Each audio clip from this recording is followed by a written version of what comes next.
On the evening of his historic second inauguration, Donald Trump received an unexpected call from a long-lost friend, a veteran who had sacrificed everything for his country. That single conversation ignited a chain of events that would shock the nation and forever change the lives of countless American heroes. This is a story of resilience, sacrifice, and a promise finally fulfilled for those who gave their all for the greatness of America. Let us know which city you're watching from in the comments below. And don't forget to hit the subscribe button, because tomorrow we'll bring you another inspiring story crafted just for you. On the evening of January 20th, 2025, the soft golden glow from an antique desk lamp filled the top-floor room of Mar-a-Lago, creating an atmosphere both cozy and serene. Outside, the sea breeze rustled through the palm trees, blending with the gentle sound of waves lapping against the shore, like a soothing lullaby after a day of inaugural festivities. Donald Trump sat silently in a large armchair near the window, a glass of apple juice in his hand, seemingly forgotten. His black suit remained crisp after hours of work, but his eyes reflected weariness, interlaced with a hint of contemplation. That afternoon, millions of Americans had witnessed a historic event, his second inauguration as President of the United States. The speech delivered in Washington, D.C., still echoed in his mind, each word like a promise for the nation's future. Yet back in this quiet retreat, other emotions began to surface. He couldn't stop himself from reflecting on what he had endured: the controversies, the fierce criticisms, the victories that had once seemed unattainable. The pride of reclaiming the pinnacle of power after everything still could not overshadow the doubts creeping into his mind. Had he truly done well enough? Could the promises made in today's speech become a reality? The steady ticking of a grandfather clock resonated through the spacious room, each chime seeming to add weight to the solemn atmosphere. His eyes drifted to a photograph on his desk, a picture of him with the New York Reserve Unit from years ago, his younger self brimming with energy and ambition. A vague memory flickered, but it slipped away before he could grasp it. Just then, the sudden ringing of a telephone shattered the stillness. The vintage gold landline phone vibrated softly, its small indicator light blinking. This wasn't the official White House line, nor was it the personal number his close associates used to reach him. Trump glanced at the screen, a strange number. He paused, deliberated, and then picked up the receiver. "This is Donald Trump," he said, his tone calm but laced with curiosity. There was a brief silence on the other end, interrupted only by heavy breathing, as if the caller were mustering courage. Then, a raspy, deep voice spoke, each word deliberate, as though carefully chosen. "Congratulations, President Trump. I never thought I'd have the chance to say those words to you again." Trump frowned slightly. The voice was familiar, but he couldn't immediately place it. "Who's calling? I don't recognize your voice." The man on the other end chuckled softly, a laugh that carried both nostalgia and emotion. "It's Charlie Peterson, Donald. Remember? New York Reserve Unit, summer of 1964. You couldn't possibly have forgotten that summer." Trump's eyes widened, his grip on the receiver tightening. His breath caught for a moment. "Charlie, is it really you? My God, I thought we'd lost touch forever." Charlie's voice grew warmer, but it carried the weight of time, loneliness, scars, and an unyielding loyalty. "Yes, we lost contact a long time ago, but today, I couldn't resist calling. I wanted to congratulate you, Donald. You've done what no one thought was possible. But there's more you don't know, old friend."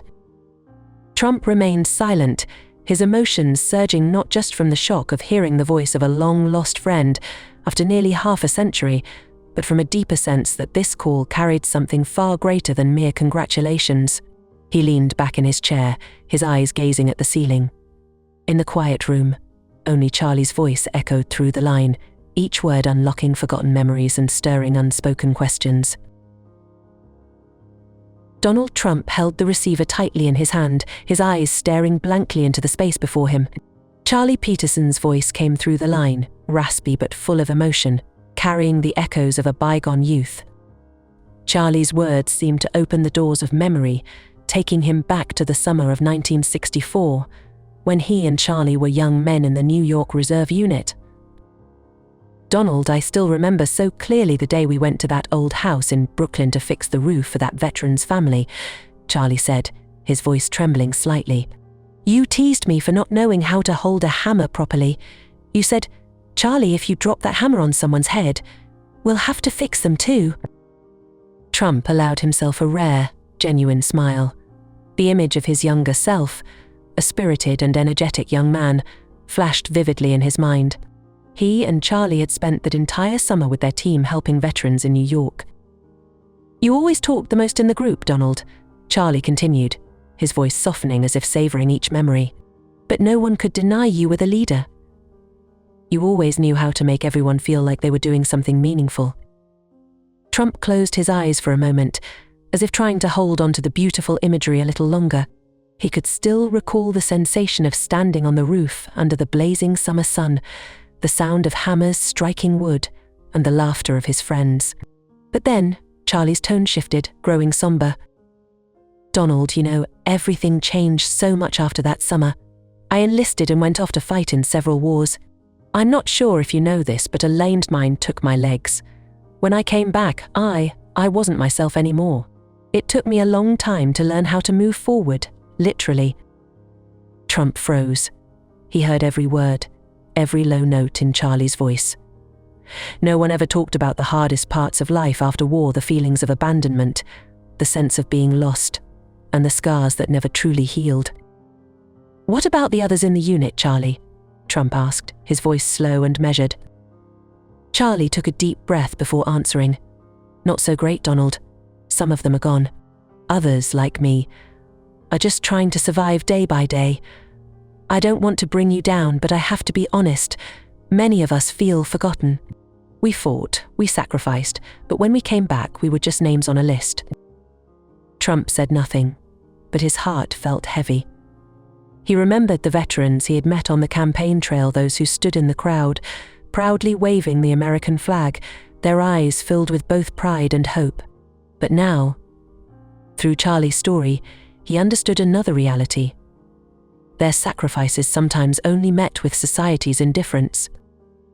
Charlie, I'm so sorry I didn't know this sooner, Trump said, his voice lowering. You didn't deserve to go through that. None of you did. Donald, I didn't call to blame you or anyone else. I just wanted to tell you that I'm proud of what you've become, the leader we always thought you could be. And today, I just wanted to remind you that there are people like me, people who still believe in you, who still believe you can do something for this country. Charlie's words made Trump feel as though his heart was being squeezed. This call was no longer just a congratulatory gesture. It was a reminder, a plea filled with pain but also brimming with hope. You know, Charlie, Trump said, his voice steadier now, you didn't just call to remind me, you called to push me into action. I won't let you or anyone else feel forgotten anymore. I promise. On the other end of the line, Charlie was silent for a long moment, as though trying to hold back his emotions. I believe in you, Donald. I always have. The conversation ended, but not everything was over. Trump sat quietly for a long time, his gaze contemplative yet ignited with a newfound determination. He knew that by tomorrow morning he would begin formulating a plan. This time he would act not just as a president, but as a friend, a man who bore the responsibility for people like Charlie, those who had sacrificed everything for the country he now led. The next morning, the soft rays of dawn streamed into the office at Mar-a-Lago, but Donald Trump had been awake since before the first light of day. He sat pensively at his desk, a steaming cup of coffee by his side, while his hand idly twirled a gold pen. Charlie Peterson's voice echoed persistently in his mind, like an unrelenting bell of reminder. Wasting no time, he reached for the phone and ordered an emergency meeting with his cabinet advisors and the heads of relevant agencies. I want everyone present in an hour.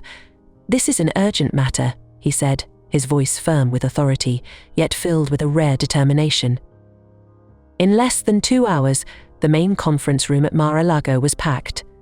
Advisors, officials, and key government figures waited in solemn anticipation as Trump entered the room, his face resolute, his gaze sharp. Ladies and gentlemen, he began, his voice strong and commanding, last night, I received a call from an old friend, a man who fought for this country, who sacrificed his legs on the battlefield, and who now struggles to live in obscurity. His name is Charlie Peterson, and he is not the only one. The room fell completely silent. No one spoke a word.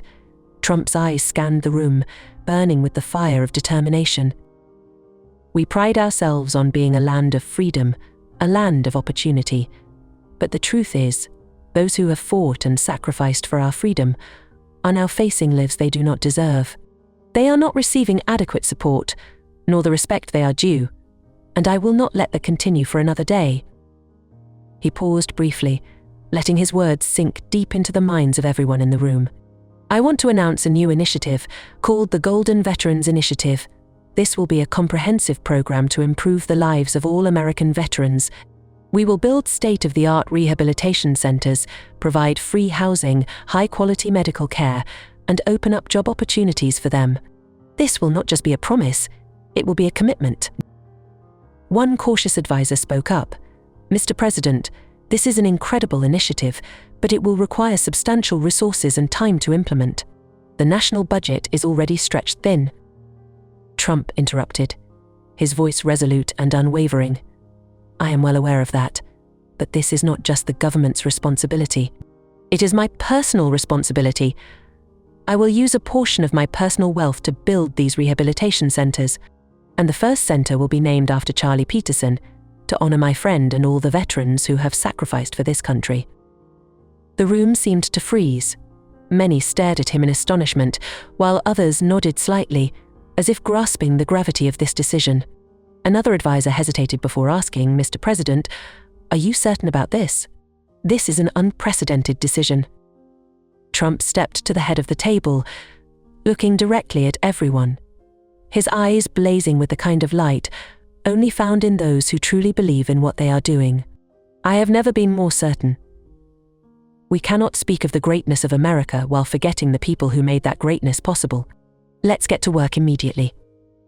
As the meeting concluded, Trump stood alone in the room, his eyes gazing thoughtfully out the large window. He recalled Charlie's voice, and the memories of those summer days in 1964 replayed in his mind like an old film reel.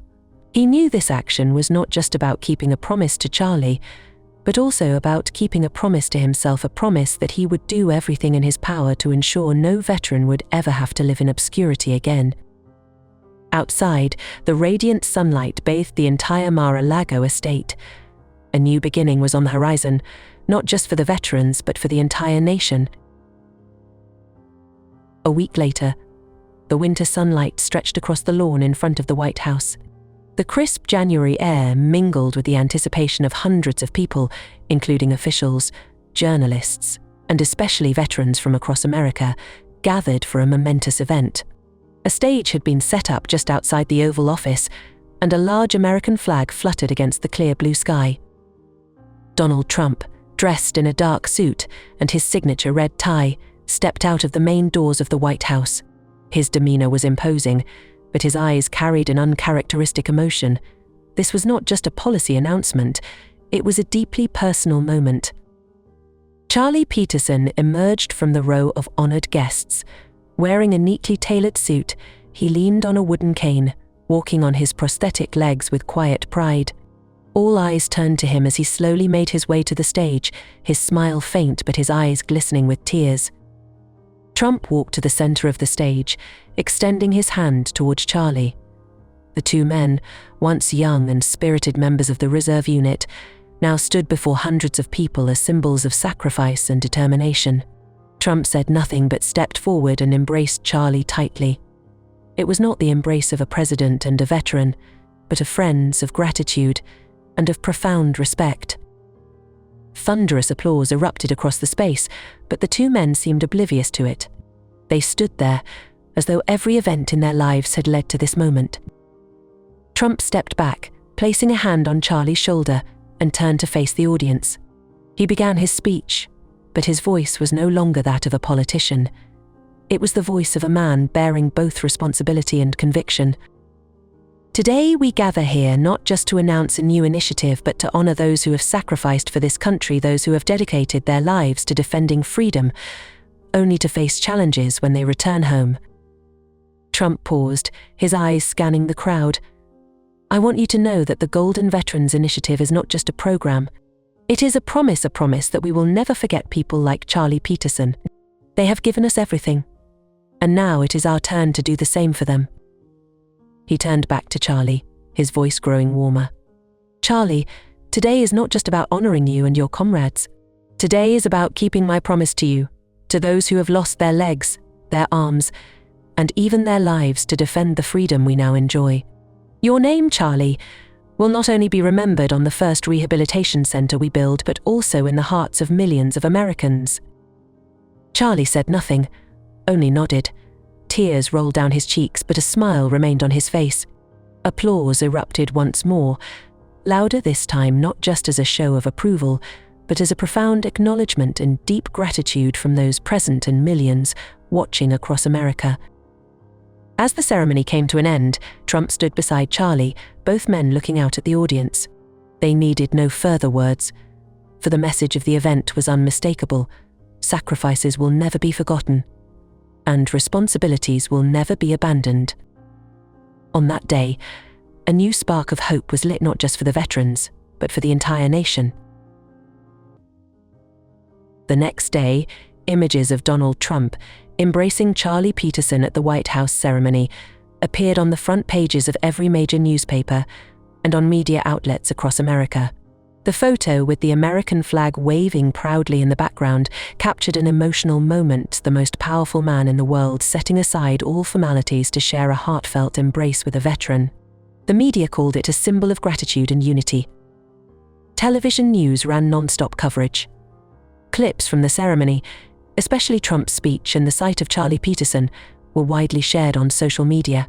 From Twitter and Facebook to Instagram, the nation was abuzz with discussions about the Golden Veterans Initiative and the emotional moment. This wasn't just a ceremony. A journalist from the New York Times wrote, "President Trump didn't just speak, he acted." The articles and clips quickly garnered overwhelming public support. Americans from all walks of life, from ordinary families to veterans, and even those who had been skeptical of Trump, felt the sincerity and resolve in his commitment to improving veterans' lives. The ripple effect extended beyond the United States. International media also covered the initiative, praising it as a humane and practical act. A journalist from The Guardian wrote, "This is a bold and deeply emotional move. It reminds us that politics is not just about power but also about responsibility to the people." Within weeks of the initiative's announcement, the first actions were underway. Rehabilitation centers began construction in Texas and Pennsylvania, two states with the largest veteran populations. These centers not only provided free housing but also offered state-of-the-art medical care, psychological therapy programs, and vocational training to help veterans reintegrate into society. Charlie Peterson was the first to walk into the rehabilitation center named after him. As the doors opened, he stepped inside on his prosthetic legs, radiating quiet pride. Other veterans gathered around him, shaking his hand, embracing him, and thanking him for becoming a symbol of change. "This center isn't just a place to stay," Charlie said in an interview. "It's a reminder that we are not forgotten, that this country still remembers us." Stories like Charlie's continued to spread. Thousands of other veterans, once living in poverty or abandonment, now had a place to rebuild their lives. In subsequent press conferences, Trump emphasized that this initiative was only the beginning. He promised to build more centers and ensure that every veteran received the support they deserved. The American public saw these actions not just as good policy, but as evidence of the humanity and determination of their leader. A young woman, the daughter of a veteran, shared on Twitter, "I wasn't sure about President Trump before, but now I feel he truly cares. My dad has found new hope because of this center." As the United States began to witness positive changes, Donald Trump knew he had created a legacy, not just through his second presidential term, but through a promise that could not be forgotten. Charlie Peterson walked slowly along the path leading to the newly inaugurated rehabilitation center in Texas, the center bearing his name, Charlie Peterson Veterans Center. The large glass doors reflected the morning sunlight, etched with gleaming golden letters, where hope restarts. He paused, his calloused hand gently touching the inscription as if to confirm that this wasn't just a dream. Inside the center, veterans from across the country had gathered. Some sat in wheelchairs, others leaned on canes, but all carried a radiant expression on their faces. They were chatting, laughing, participating in physical therapy sessions, or attending vocational training classes. These once lost soldiers now no longer felt abandoned or forgotten. Charlie walked down a wide hallway adorned with photographs and tributes from veterans. One photograph, in particular, caught his attention. It was an image of him standing beside Donald Trump at the White House ceremony, the historic embrace between a president and a soldier. A young staff member approached and bowed slightly to greet Charlie. "Sir, thank you for everything you've done for this country. And thank you for being an inspiration to all of us. This center will forever stand as a testament to your sacrifice." Charlie nodded, his eyes glistening with emotion. "Thank you, but this isn't just about me. This is for all of us, for those who fought and for those still fighting to reclaim their lives." He left the center, his gaze following the veterans laughing and talking in the distance. His heart swelled with pride and peace.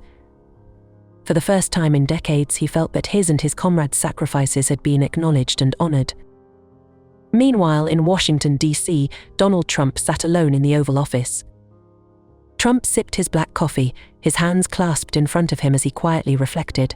The call from Charlie Peterson that day had not only changed how he viewed his responsibilities, but also how he saw himself.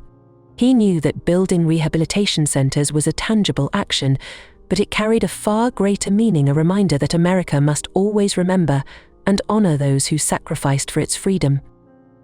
He murmured to himself, his voice low but resolute, "I'm not just doing this for them, but for America, an America that must never forget those who sacrificed for it." The story concludes with images of rehabilitation centers rising across the United States, bringing hope and support to thousands of veterans. In each center, a bronze plaque is prominently displayed, engraved with the following words: "This is a place to honor and restart." A reminder that sacrifices are never forgotten, and gratitude always leads to action. If this story has touched your heart, we'd love for you to help spread this message by clicking like and sharing it with your friends. Help us reach our first milestone of 1,000 subscribers. It truly means a lot to us and will allow us to bring you more meaningful stories. Thank you for tuning in, and we'll see you in the next story.